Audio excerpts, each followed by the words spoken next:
Bismillahirrahmanirrahim. Assalamualaikum warahmatullahi wabarakatuh dan salam sejahtera buat kita semua. Pada kuliah pengantar statistika ini akan kita bahas berkaitan dengan statistik secara deskriptif. Nah, meskipun akan dibahas sedikit mengenai statistik inferensial. Tetapi dasar dari semua itu adalah di data. Apa sih perbedaan antara statistik dan statistik pakai S? Nah, biasa masa sebelum pandemi di kelas saya sering bertanya, kalau statistik itu, Pak, katanya mahasiswa, eh, kalau yang pakai S itu jamak, yang tidak pakai S itu tunggal. Bukan itu yang dimaksud ya. Jadi kalau statistik tidak pakai S, itu artinya data. Tapi kalau statistik yang pakai S, itu artinya ilmunya, ilmu tentang data. Jadi mata kuliah statistik itu banyak bicara tentang data, bahkan hampir semuanya dasarnya adalah data. Oleh karena itu hal yang paling mendasar yang kita mesti pahami bersama itu adalah tentang data. Apalagi di zaman sekarang ini, data itu merupakan faktor produksi yang fundamental. Setelah modal, tanah, bangunan, sumber daya manusia, data adalah salah satu yang paling penting di abad sekarang ini. Nah, meskipun perkembangannya nanti bicara tentang big data yang lebih besar, big data, data yang lebih banyak, yang lebih besar, tetapi basisnya semua itu adalah di data. Jadi data itu adalah fakta yang bisa berbentuk kualitatif ataupun kuantitatif. Jadi ketika Anda melihat seseorang yang cantik, gagah, misalnya, itu adalah fakta kualitatif yang diamati oleh indera kita.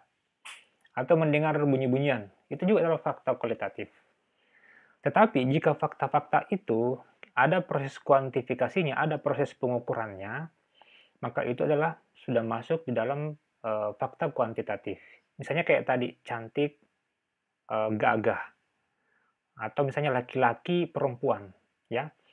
Laki-laki, perempuan itu kan kualitatif, tapi bisa kita kuantifikasikan. Nah, itulah yang akan kita bahas pada slide berikut.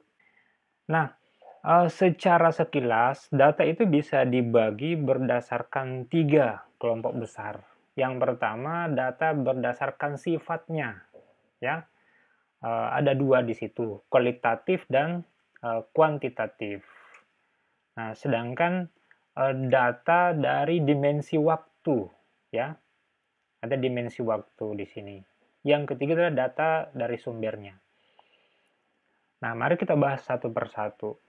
Meskipun di statistik itu, kalau kita bicara data, biasanya orang menyebutnya hanya 2, yaitu data kategorikal ya, dan data numerik. Itu sama dengan yang kita ungkap tadi tentang fakta kualitatif itu biasa disebut dengan data kategori, dan fakta kuantitatifnya itu bisa disebut dengan numerikal. Nah, jadi berdasarkan sifatnya, ini yang 4 ini dalam kotak, inilah yang biasa disebut dengan skala pengukuran. Jadi kalau kita bicara skala pengukuran, berarti itu sudah transformasi data kualitatif, misalnya menjadi kuantifikasi. Ada proses kuantifikasinya, ada proses pengukurannya. Makanya ini biasa disebut dengan skala pengukuran. Nah, di sini ada 4, nominal, ordinal, sampai kepada rasio. Ini hierarki data ya, jadi data juga punya hierarki. Nah, yang lain adalah ada disebut dengan discrete dan continue. Mari kita bahas satu persatu. Jadi skala pengukuran ini saya kemukakan tadi bahwa ini adalah hierarki datanya. Jadi kalau nominal itu dia hanya membedakan ya. Tujuan dari data yang bersifat nominal itu hanya membedakan. Misalnya laki-laki itu biasa kita simbolkan dengan 1 ya. Bisa perempuan disimbolkan dengan 0. Ingat, ini bukan menandakan bahwa 1 lebih baik daripada 0, tidak. Hanya membedakan. Bisa juga ini biasa 1, ini juga 2. Bisa begitu. Karena tujuannya hanya membedakan. Dia tidak ada tendensi lain, hanya membedakan bahwa laki-laki dengan perempuan itu berbeda. Apakah dia dalam pelayanan tertentu, misalnya pelayanan publik, apakah perempuan itu diutamakan atau laki-laki yang diutamakan. Itu hanya untuk melihat perbedaan saja. Nah, data yang kedua itu adalah selain membedakan juga ada mengurutkan. Jadi misalnya apa nih ya? Misalnya ini yang kedua ya.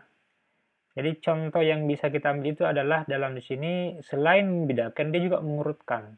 Jadi misalnya tingkat usia ya, dari bayi, terus anak-anak, terus remaja, terus dewasa sampai kepada lansia. Itu selain membedakan juga mengurutkan. Itu data ordinal. Ini yang biasa dipakai untuk survei-survei yang bersifat kategorikal, misalnya survei konsumen. Tidak suka, suka, sangat suka, itu 3. Tapi dasarnya di sini di ordinal. Jadi dia membedakan dan mengurutkan sifatnya. Yang ketiga adalah tipe skala pengukuran interval. Nah, di sini selain membedakan, mengurutkan juga ada jarak. Tetapi ingat, meskipun dia berupa angka, tetapi tidak berlaku nol mutlak di sini ya. Apa maksudnya tidak berlaku nol mutlak? Itu artinya operasi matematika tidak berlaku di sana. Misalnya, contoh yang masuk interval itu adalah suhu. Suhu itu ada yang 0 derajat sampai misalnya 10, 20. Misalnya di ruangan ini, suhunya itu 27 derajat Celcius. Di ruangan sebelah itu 28 misalnya, karena lebih panas.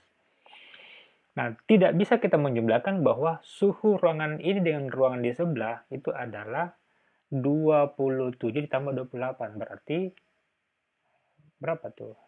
55. Nah, kita bisa terbakar kepanasan ya, kepanasan kalau 55 derajat Celcius.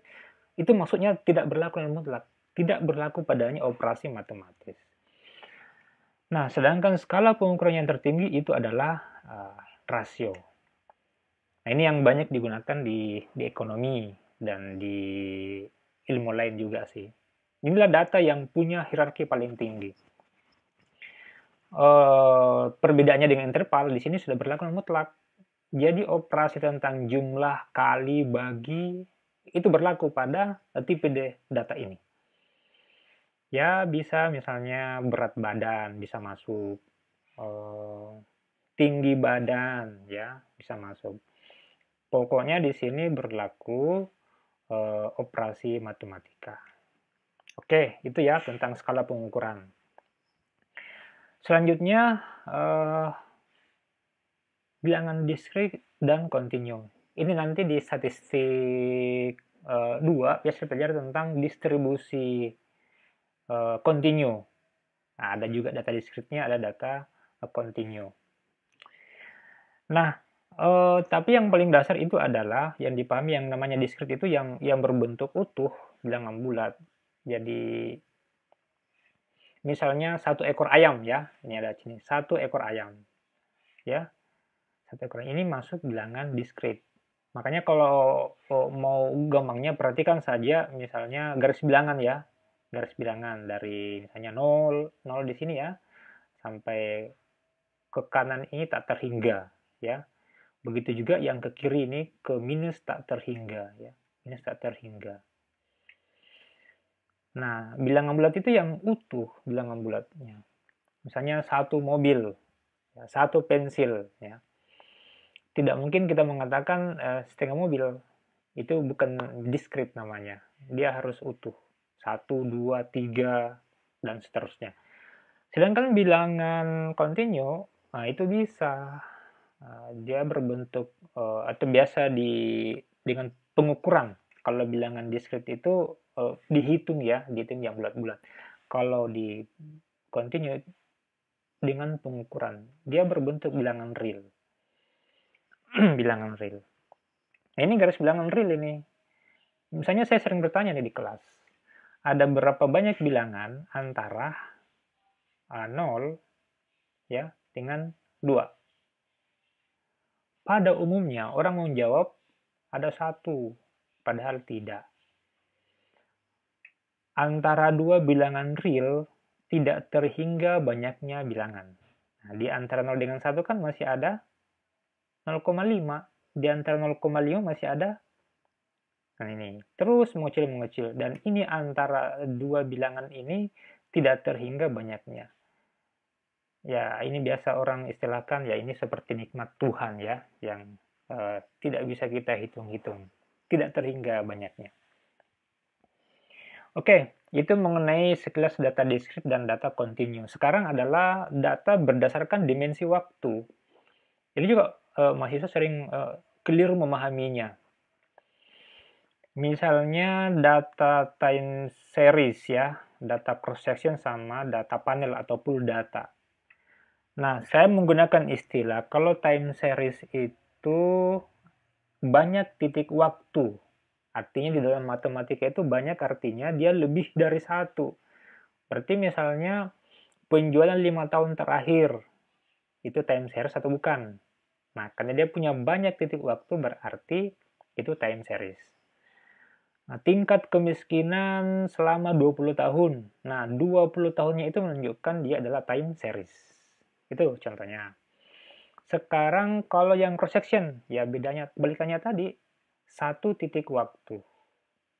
Jadi misalnya pendapatan bulan ini, pendapatan minggu ini, pendapatan hari ini, itu adalah cross section, satu titik waktu.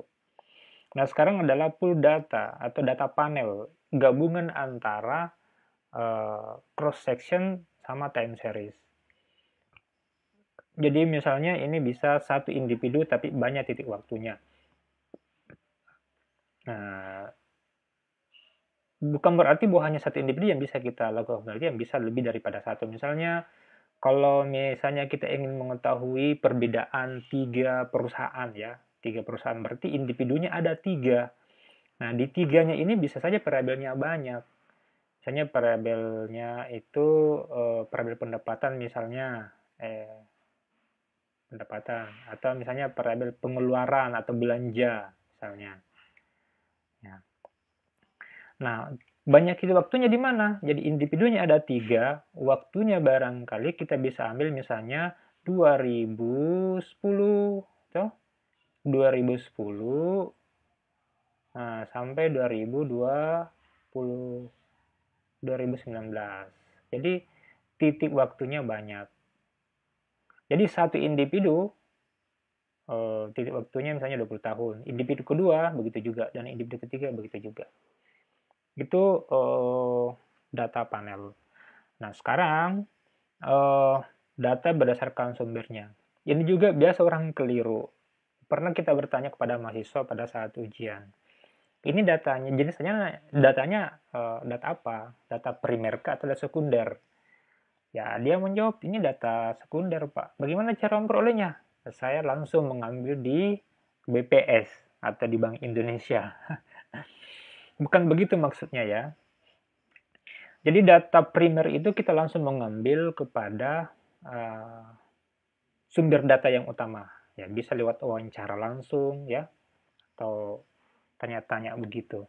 Tetapi kalau kita mengambil di hasil publikasi kayak di BPS tadi atau di Bank Indonesia, itu sudah data sekunder. Dia sudah diolah. Jadi ada perantara datanya. Nah, sedangkan dari internal, ya internal perusahaan misalnya. Atau kalau data dari Kota Makassar, berarti seluruh datanya itu di Kota Makassar.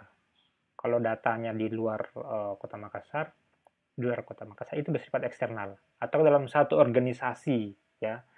Kita mengambil di perusahaan A misalnya, seluruh datanya data perusahaan secara internal. Itu berdasarkan sumber. Nah, ini secara sekilas mengenai data berdasarkan sifatnya sampai dengan skala pengukuran dan contoh-contohnya. Ini mudah-mudahan bisa dipahami ya. Setelah dipahami tentang data, bagaimana cara mengolah data tersebut? Ya, kita cek lagi. Jadi, di pengantar statistik itu biasanya fokus kepada ini, statistik deskriptif. Ya. Jadi dia hanya mendeskripsikan data. Data itu distribusinya bagaimana, sebarannya bagaimana, rata-ratanya berapa. Apakah data itu menyebar di antara rata-rata atau bagaimana? Jadi biasanya kan nanti eh, misalnya kan ada grafik ya, misalnya kayak ada grafik begini, ya. Anggaplah ini yang ditinggal rata-ratanya. Nah, biasanya ada data yang di atas rata-rata gitu ya, di atas rata-rata, atau ada data yang di bawah rata-rata, dan seterusnya. Ini misalnya kalau menggunakan yang diagram batang ya, secara deskriptifnya. Nah, itu deskriptif. Nah, bisa menggunakan pie chart, pakai grafik, kurva, dan seterusnya. Dengan teknologi yang simple, di Excel kita bisa menggunakannya secara mudah. Nah, ini konsep-konsep dasarnya dulu. Nah, yang kedua adalah statistik inferensial. Statistik inferensial itu sederhananya adalah kita ingin mengetahui karakteristik populasi berdasarkan karakteristik sampel. Ini biasa disebut dengan metode induktif, induksi. Jadi kalau misalnya ada sekeranjang, ada setumpukan apalah di sini ya, jeruk lah misalnya ya, ada banyak jeruk di sini. Nah, kita ingin mengetahui jeruk ini hanya dengan mengambil dua misalnya. Dua saja yang kita coba. Baru kita mengambil kesan bahwa ini jeruknya ini manis. Itu yang sering dilakukan sama penjual jeruk di pinggir jalan ya. Dia hanya mengambil satu dua baru mengklaim bahwa jeruknya manis. Itu sebenarnya metode-metode inferensial yang digunakan si penjual tadi. Nah, sedangkan kalau dari sisi parameternya ada dua, jadi statistik parametrik dan non-parametrik. Tidak usah susah membedakannya. Lihat saja ininya. Jadi parametrik itu dia mengikuti asumsi distribusi normal, ya, distribusi normal.